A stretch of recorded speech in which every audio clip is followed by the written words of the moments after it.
Good afternoon and welcome to part 3 of our superhero paint night, so let's get to it. For this first one, we're going to be doing Spider-Gwen from Into the Spider-Verse. And I'm just going to start by painting the whole background white first. Background dries, I'm just going to be painting the corners black to sort of mimic Gwen's costume. Next, I'll be doing the famous spider icon, but I'll be doing it with pink instead of black. I'll be doing it right on the white part, and I'm just freehanding it with my toothpick. I'm just using the printout as my guide, but you could use it also as a stencil if you wanted to, and just do it that way. But I'm just going to freehand it with my toothpick.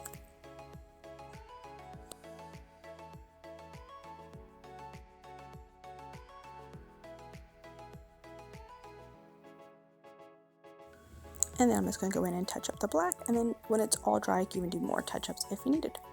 At the end, this is what your Spider-Gwen icon can look like.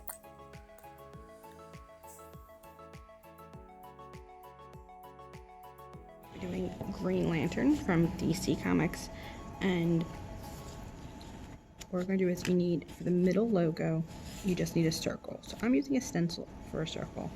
Because sometimes circles can be tricky to get them even all the way around. Right, and then I'm just going to paint the whole thing around it green.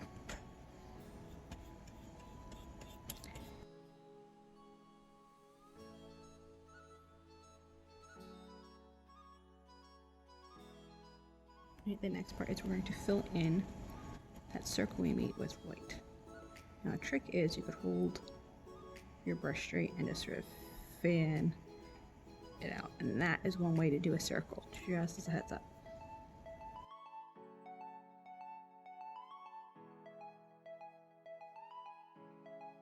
Now we're going to do the Green Lantern symbol in the middle once the white dries.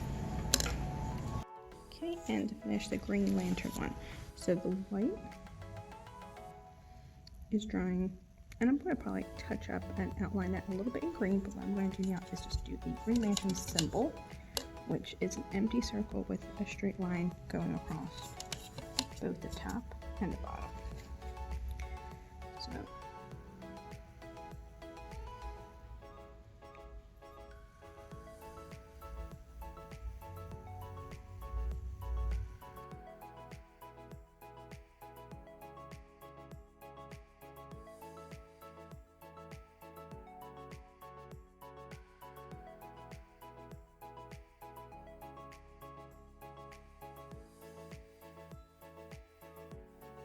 So now that I have the basic circle and icon done, I'm just going over it just to clean up any of the edges using my toothpick.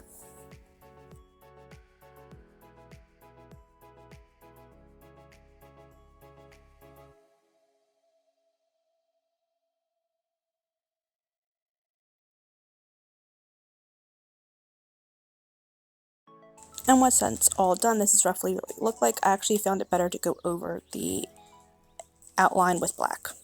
The black helped the icon pop out more.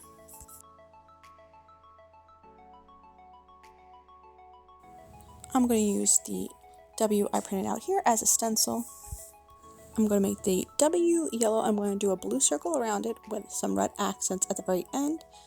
And I'm just going to start tracing the W.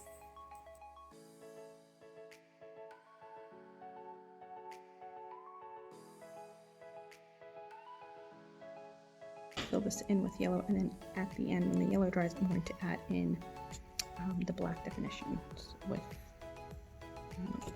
probably my toothpick.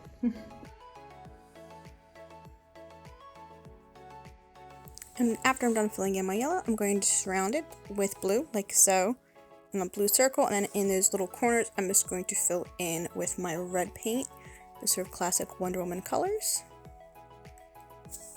like so.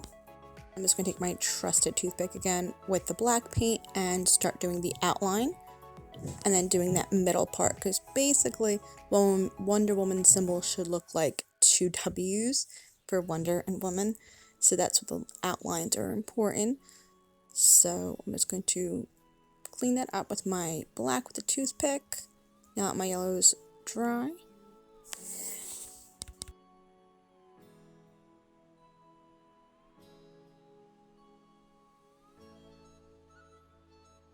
black outline the way you wanted, I'm just going to add a little bit of white dots along the red and outside the blue circle, just dabbing it with my toothpick of her classic costume, and at the end, this is roughly what it'll look like. Hope you enjoyed that one. Hope you enjoyed these, and stay tuned for bonus part 4.